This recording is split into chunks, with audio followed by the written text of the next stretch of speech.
Alex, can you just sum up your emotions? How do you feel, not only as a new 36er, but as a citizen as well? It is a great day to be an Australian, that's for sure. Very surreal feeling. Going through the process after so long, it's like, all right, step one, step two, step three, so many different steps. But to actually see it all come across, pretty much come across the finish line, like it's amazing. It's amazing feeling. How long a process has it been? Because you're probably eligible a few years ago to apply. Yes, I was actually. The year I became eligible was 2020, was when COVID hit, and the last thing on my mind at that time was to become a citizen. And just another year or two, it's like, all right, I know I could play at the NBL level. It'll be a lot easier if I'm naturalized. So that actual process was from, I think, last year, September, as far as me putting in that application and then passing my test back in March. So, was it driven by the club, or would it have been something you'd done anyway? Self-driven. Okay. Self-driven, yeah. And how excited are you to be a 36er, and how confident are you that you can step up to the next level? Very confident, very ecstatic to be a 36er. Obviously, spending the majority of my time here in Adelaide, seeing what the team has been like for nearly the last decade, I feel like with me on that roster, I could help lead them to a championship. Can you just talk through your journey as well? I think you originally came here thinking maybe that your path was for Aussie Rules. Yeah, how much time do we have?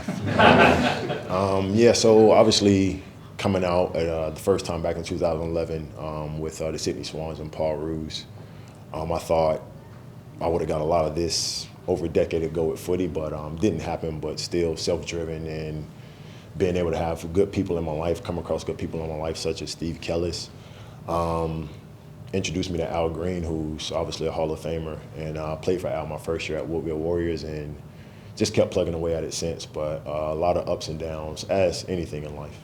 How difficult was it when you had to realise the footy dream wasn't going to happen, and you had to, I guess, reshape the dream and try basketball again?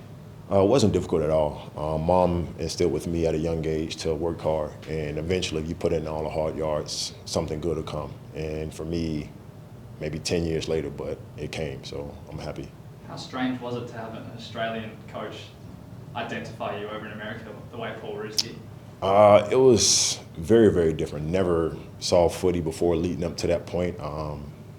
He had the Swans, I should say, had a guy, John Gavani, who does Draft Express. So he was the person to identify me, and then flew myself and a few other athletes at the time over to Redondo Beach. Showed some clips of young Nick Natnui at the time, and never knew anything about Australia rules football up until then, but obviously keen to give it a go. Fortunately or unfortunately, it didn't work out, but I'm here now. So. And I understand you tried here with Port Adelaide, so we did a bit of training with them. Yeah, so my first year here with the Woodville Warriors, I was training with the 36ers at the time and Port Adelaide Power, sometimes all three in the same day. And you said you're pretty confident. Did you ever doubt that you'd be able to make it to the pro level here? Not at all.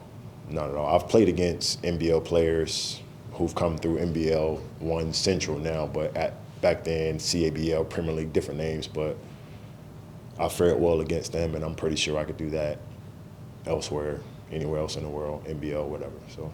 And can you just talk us through the moment you told your family that you'd been signed? How was that?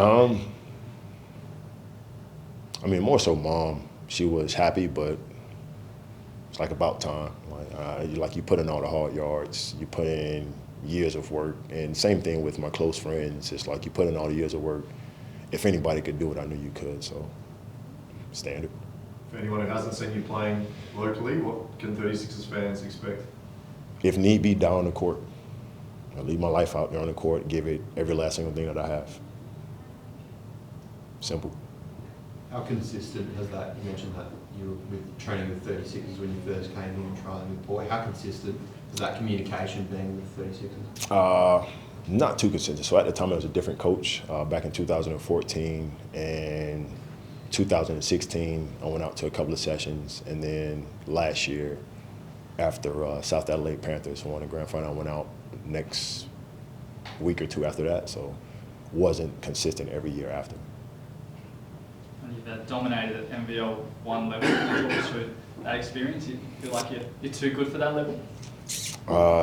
Wouldn't say too good, but put in a lot of work behind the scenes with the team, by myself, whatever the case may be. So I am prepared to go out and showcase what I could do on a nightly basis. But I may make it look easy, but it's a lot of hard work that goes behind it.